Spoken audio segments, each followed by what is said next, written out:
Hey,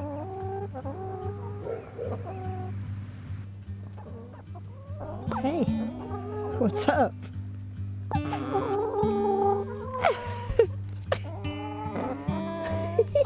Y'all are a dangerous bunch to crouch down in the midst of. Today is the sort of day where the damp just sort of sinks in. It's been so rainy and it's so muddy. The creek's running and it's just damp. You missed my little audience. They're over me now. Manny. Oh, hey Ross Poldark, what's up, man? What's up? My animals bring me so much joy just because they love me. They love to hang out with me. Like my dog is whining right now because I left him in the yard. All the chickens are coming up and being really close. Manny and Ross Poldark were watching me.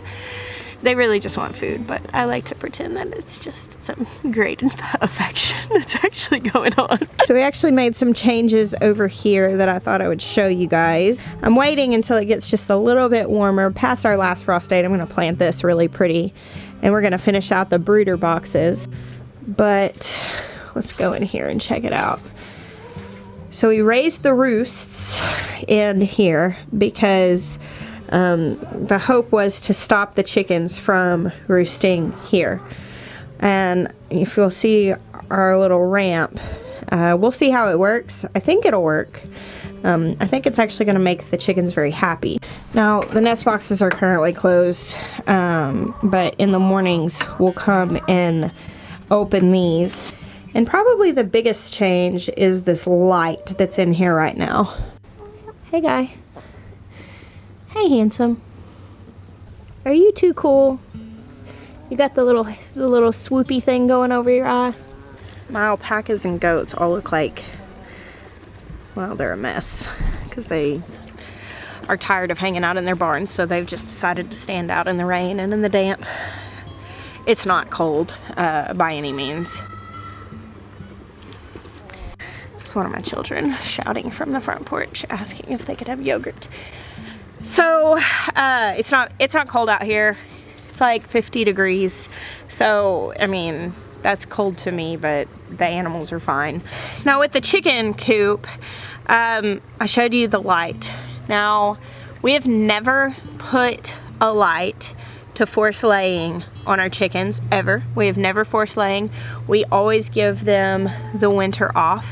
However, with this coop, we made it east facing, and the window and the door are both east facing, and the inside of the coop stays pretty dark, and we think that that's probably why they have not been laying. We've checked for mites and they're fine. Obviously they're getting fed well and regularly. We've started getting a couple of eggs again, but this was one of the measures that we decided to take kind of in preparation. I don't really want to say that we're necessarily like prepping a ton, but we would really like to be producing as much food as possible on our farm right now. Especially since we are feeding these chickens, we would really like for them to be laying. So we decided to go ahead and try the whole light in the coop thing. It probably won't be necessary for very long because once they fully start laying over the next couple of months, they'll be fine through the summer. But as of right now, it's on a timer, so it's going to come on in the morning and go off at night, which is just going to extend the light a little bit before sunrise and after sunset. And we'll see if it works. We'll see if we start getting eggs soon. We just put it in there. They are very healthy though, and looking really good. Look at these fluffy ladies. We've had a lot of water lately. There are so many edible weeds growing all over our property and in my garden beds. That down the middle, those aren't weeds though, those are onions. Now if you notice this super long clothesline looking thing going on over here, that's one of the ones that was really, really muddy, so it had to be sprayed off and hung up to dry. We didn't want to fold it up muddy because we don't want it to mold. But I actually made the call, which stinks because of the fact that we ordered the wrong sizes. We really have only had our row covers on our beds for about a month. But it's been such a warm spring, we talked about it and decided to take them off. Now, the downside of that is that those could potentially help with pest control, keeping bugs off of the plant. The problem that we're having, because it's been so warm, is that some of the things under those row covers are already starting to bolt, and we obviously want to avoid that.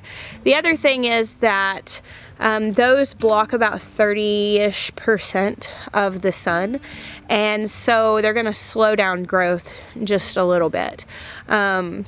And so for us, we wanted to go ahead and take those off so our plants could grow. Now, everything that's planted out here is cold weather stuff, so I'm not concerned about it getting below freezing and killing anything. And I am really looking forward to using the row covers again in the fall, because if we go ahead and put them on in the fall, we'll be able to grow stuff in our garden beds over the entire winter. We were just a little late getting them started. But as you can see, we have a lot of stuff growing in the beds. Now, these things are all things I'm gonna need to thin, but these are like some frilly kale, some beets, radishes here in the middle. These are carrots all in through here. And here, this brassica bed has just exploded. I actually harvested a lot of kale out of here for lunch. Most of this is kale. You can see there is some purple lady bok choy. There are a few broccolis in here, a few things that have sprouted that I need to take out of here. And over in this bed, I've got leeks on the far end that are standing up really nicely and looking good. Cabbages and cauliflowers with beets and chard down the middle. And here I've got even more kale. There's my arugula that bolted. These are actually some kohlrabis on this side, and they're starting to perk back up. They had a hard time with the transplant. Down here on this end bed, I've got a lot of radishes and carrots, and then a whole row of sweet peas coming up. And then, of course, all of these are my onions and garlics. Let's go into this little warm haven and chat. Oh my goodness, it's glorious in here. It feels so good.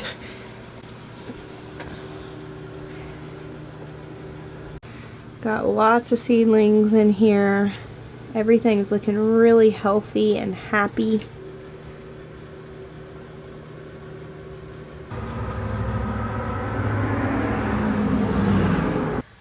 So I've said for years that we are not preppers in a sense of saving up a lot of stuff, but that what we've always wanted to prepare was with knowledge and being well positioned. And I don't know, it feels like the information is changing so quickly, and I really am just so not an alarmist that I just feel so confident that everything will be okay. But I really think that with everything that's going on in the world right now, there's never been a better time to plant a garden. And I don't say that out of a sense of like a fearful plant a garden or you'll starve thing. But truly, I do feel like, if nothing else, the peaceful oasis of being able to go into a garden and do an activity, a hobby that is so relaxing and meditative and so potentially fruitful. I mean, that's a really good thing. To me, it's a very good form of self-care. And then also, it's an option to help feed my family.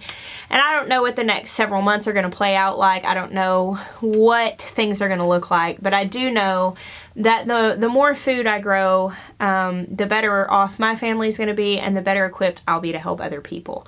And so I find it wonderful that we had already decided to double our gardening space before all this coronavirus stuff happened, that we were already in the works of putting up a high tunnel, that we'd already started the big no-dig garden out back.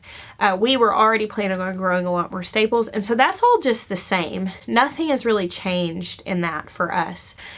We are doing a couple of things differently. Nothing major. I mean, just stuff like putting a light in the chicken house, because I like to just have the eggs coming in. And that way I have, you know, an option that keeps me from needing to get that from the grocery store. That is a great option. Eggs are just a great food option to have, and it's something that's super easy to produce on a homestead. Another thing, which should be in the video tomorrow, but I've actually been making some dealings and I am going tomorrow afternoon to pick up something. Actually, it's a few somethings, which will change our milk situation because I don't have any goats that are due, that I know for sure are due for the next like 3 months. So I will give you more details about that later, but this was on our to-do list. These were animals that we were planning on acquiring at some point. And we don't want to be super reactionary. We don't want to be like, change all our plans because there's some like, you know, threat of crisis, because I just don't think like that. But we can look at this logically and go, well, this is something we were going to do. I think we could do that now. I can see a benefit of that. Just the little hint is that Gretchen Wieners is going to have her Regina Karen and Caddy here soon. So that's kind of exciting. I totally just gave it away. I just told you. But I'm super pumped. The plans here are still the same. We're definitely still building up these beds and doing a cottage garden. Now there's going to be edible stuff in this space. Many of you have actually stated on here before that roses are edible. And so, I mean, like, we are growing roses. We're not growing roses to eat them. I mean, I suppose we might make tea with them sometime or something like that. And we are growing multiple things in this garden that will be good tea options. Like, I drink a lot of chamomile tea. I'm growing a lot of chamomile. So there are some things like that, and we're definitely going to be doing a lot of herbs. And in here there are going to be berry bushes. We're going to have asparagus. There will be, throughout this garden, there are going to be edible perennials. But part of what I'm doing here is that I'm not demanding that it have an edible purpose. Part of what is going to be growing here is purely for the fact that it's going to be beautiful and create just a lovely space that doesn't have to produce food. We have a lot of food production space, and you know, whenever we started thinking, oh, we got to produce as much food as possible, I had a moment that I was like, well, should we do something different in this space? And I decided that absolutely not. We have plenty of space to produce food, and so I'm completely okay with our plan going forth as we had it for this space. I want a beautiful cottage garden. I'm really excited about that. And it is definitely going to be very, very beautiful. Oh, here comes one small boy. You coming to hang out with me? Yeah. Hey. Hey. What's up? What do you think about this garden? It doesn't look good without the trees. It doesn't look good without the trees. Yeah, I want it to look like a jungle, and they're not even growing. You want it to look like a jungle? Well, it's not the time of year for that yet. It's going to look like a jungle. It's going to be beautiful. And can you please get banana trees?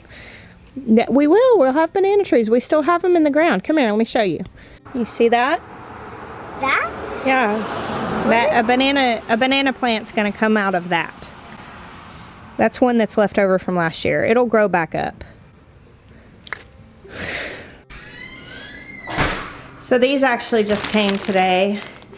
These are bare root roses from David Austin that were shipped to me from Matthew. One of our viewers picked these out for our garden.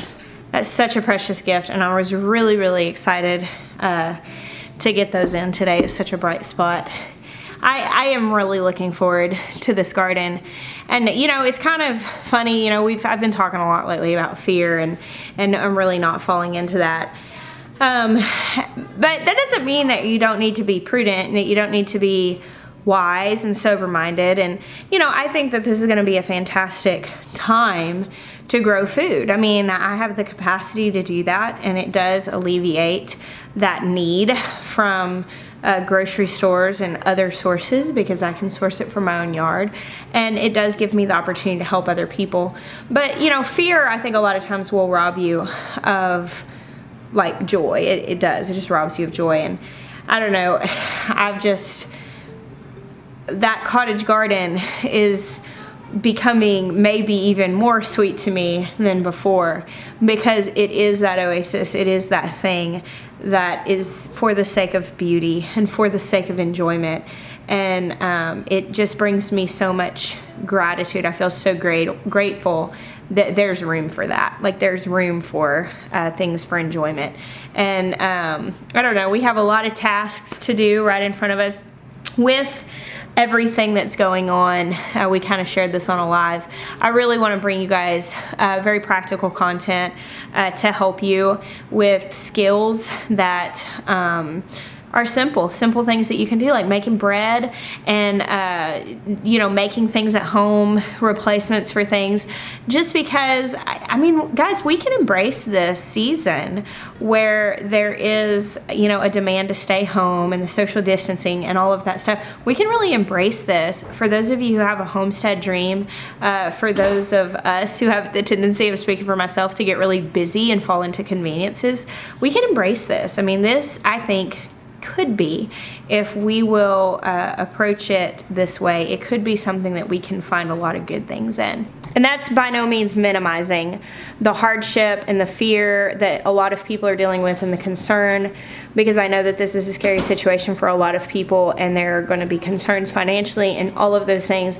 But I think that going at it with an optimistic viewpoint and trying to find the silver lining in it and trying to be the light in the darkness, that can only be a good thing. I think we need to be sensitive to people and where they're at, but I also think that if we will go into this and embrace and be like, wow, we stand to gain so much from this, and just treat it like an opportunity, I really just believe that that could be the case. All right, so obviously it's much later. I was editing the video to put it up tomorrow and realized that my sign off had not recorded. So you got a little behind the scenes footage. I don't normally shoot videos this late. I'm actually making a cup of tea. This is like kind of my nightly routine. It's to make a cup of tea, and then Sweet Maya and I unplug, turn off all the screens and connectivity and stuff. So definitely a highlight of the day. I'm making this, it's from the Herbery. It's like a peach mango infusion. I normally drink chamomile tea, and I just realized that I was out of it. I say that, I tell you what kind of tea I'm drinking, because I know you tea drinkers will ask. Tea drinkers always ask what other tea drinkers are drinking. People who don't drink tea, they don't care. They're just like, whatever, it's tea, I don't like it. But people who drink tea are always like, ooh, what kind? What's in your cup? So this is actually not my normal. So I kind of wanted to just like conclude the thoughts that I'd started earlier, because I sort of like talked about the question and sort of talked all about what we're doing. But the question is, are we prepping? And for the longest time, we've been asked that, are you preppers? Leading up to the current events. People will see that we're growing a garden, that we keep animals, and I mean, we are obviously concerned about our food sourcing. I believe whenever we grow our food, it's healthier, it's better for us, it's better for the environment, it's better for the animals involved. I have also shared that I do believe that our food system is broken. I mean, the fact that our grocery store shelves can be so cleared out in just a matter of a few days. If you really think about that, it can be sobering. I don't want to say alarming or scary, because I don't think that it's completely outside of our control, because we can do what we can where we are. And that is what has led to this series of choices to get us to where we are. And I feel like I'm walking a little bit of a tightrope in this exact instance, because of living such a transparent life during a time where a lot of people are feeling afraid or feeling alarmed. I don't ever want to come off as like, well, you should be in this position in your life, because I know so many of you, if you could snap your fingers right now and be on a 5-acre farm where you were growing the majority of your food, you would do it in an instant. And so I feel incredibly fortunate and incredibly blessed to be here. And so my hope is from this place to continue to encourage people to do what they can where they are, and to teach you and equip you for what you can do. For me, I don't consider myself a prepper per se. I think that it's wise to be prepared for anything. But I consider myself more of a person who wants to have the skills and wants to have the options. And truly, if all of this cleared up tomorrow and the world went back to how it was just a matter of a few months ago, I would continue to do the same things. And if it got worse and there was continuing reason for concern and a need for this kind of lifestyle, I would continue to do the same thing. And that's how I really want to live my life. Not necessarily prepping, but just living in a way that's conscious and resourceful and encouraging. And so that's kind of the answer to that question. The very long answer, I don't know how to give a short answer. That was a long enough answer that my tea's done brewing. So I'm gonna turn this off and go to bed. I hope you guys have a wonderful night, and I bless you. Until next time.